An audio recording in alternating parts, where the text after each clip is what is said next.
You said we had a big responsibility, and I want to say that it's not just us.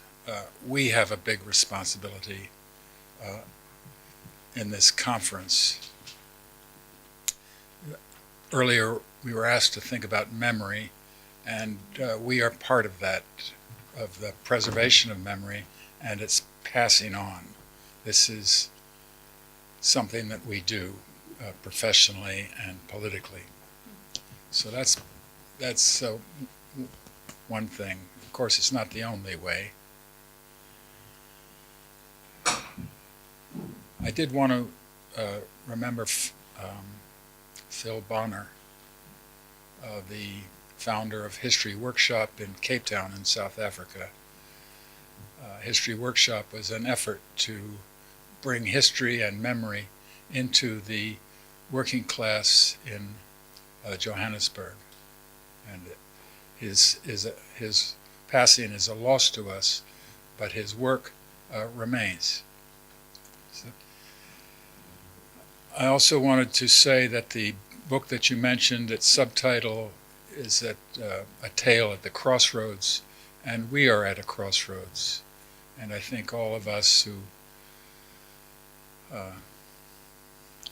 remember Richard Johnson at the crossroads in Mississippi, has to make a deal with the devil to sing at his best.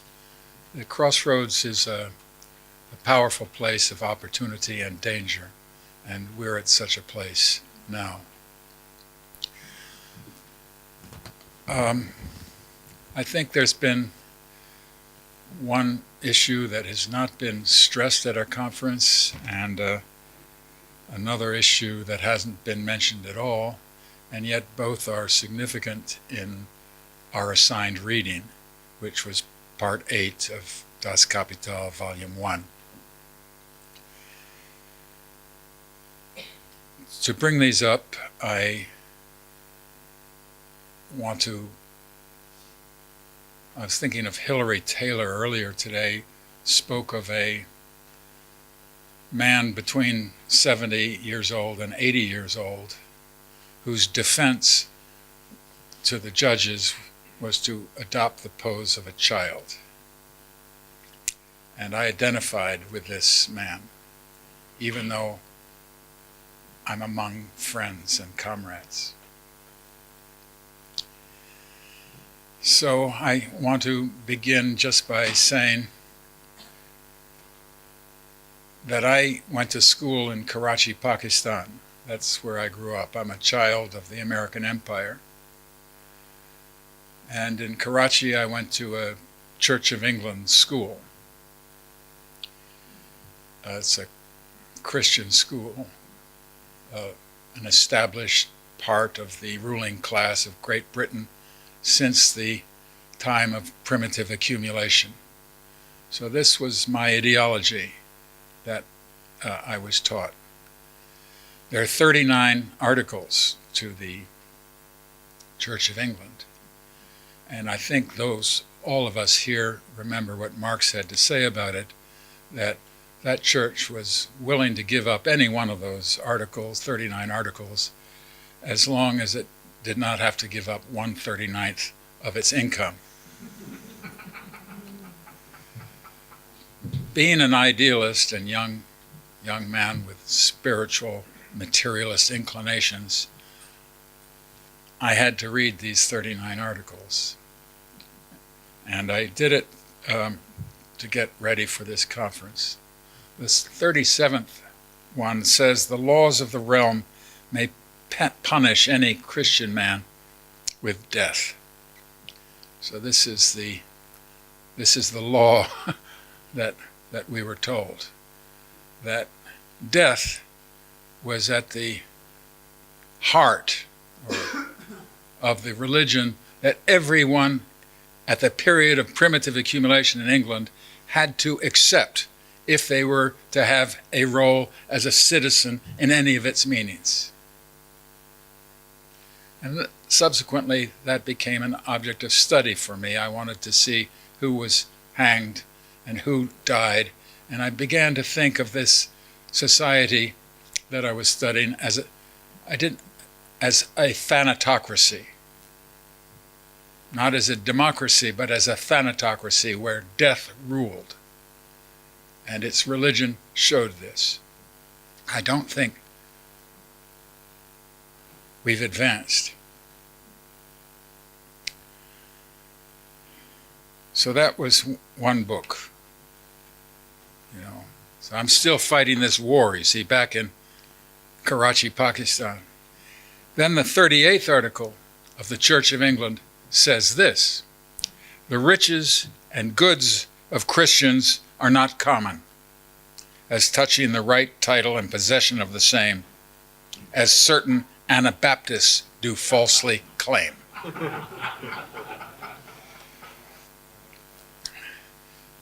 So these are the two topics that I think that I'd like to put to the conference.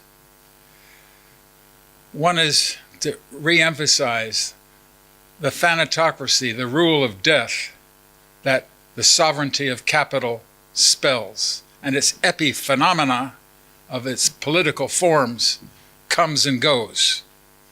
But its sovereignty is based on death.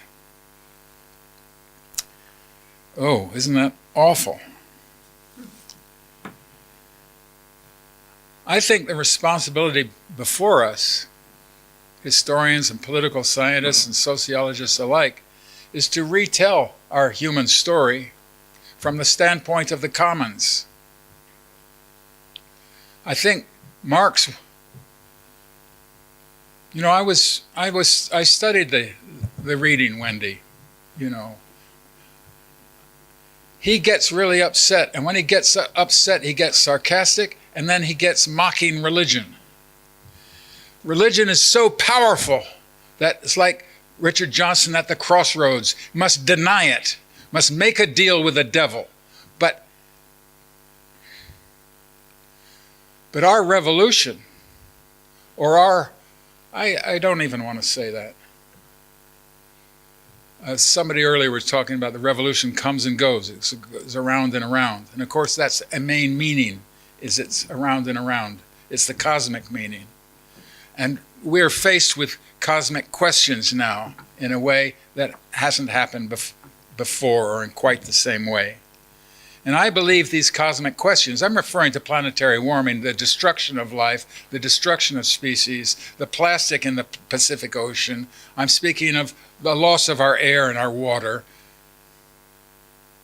It demands, I think, a story not just of the accumulation of death or of dead labor, but it demands a story of our lives and of life that we've had. And that life is a history of the commons. It's a history of our communities in our struggle against those who have stolen it.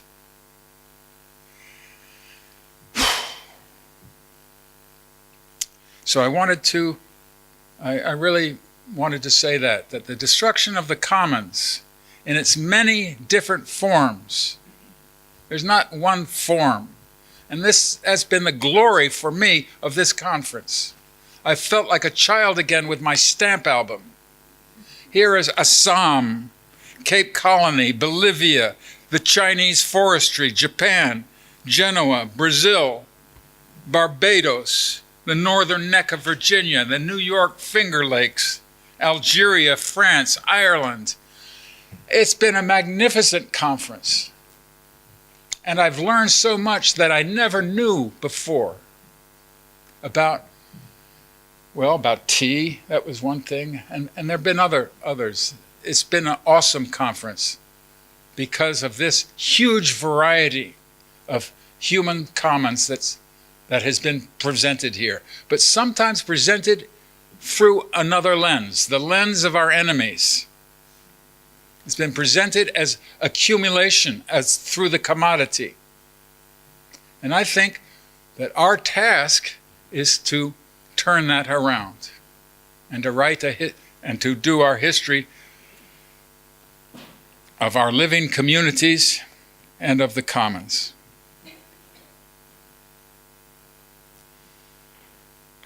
Oh, yeah. Getting back to the childlike thing, of a 70 or 80-year-old man and a childlike view, I just want to repeat the poem and make sure that we don't leave this conference without all knowing it. And I'll read it aloud, and then I'll read it aloud a second time, and then we'll all read it, we'll all recite it. Can I do that as a conclusion? Okay? What? No, what would... He says depends on the poem, but we can trust you. I am a retired professor. So, all right. Well, check it out then. The law locks up a man or woman who steals the goose from off the common, but lets the greater villain loose who steals the common from the goose. Will you accept that? Okay. The law locks up the man or woman who steals the goose from off the common, but lets the greater villain loose who steals the common from the goose. Now, can we try it all together? Here at the crossroads, bringing in law, prison, the state, and geese. The law locks up the man or woman who steals the goose from off the common, but lets the greater villain loose who steals the common from the goose. Well done.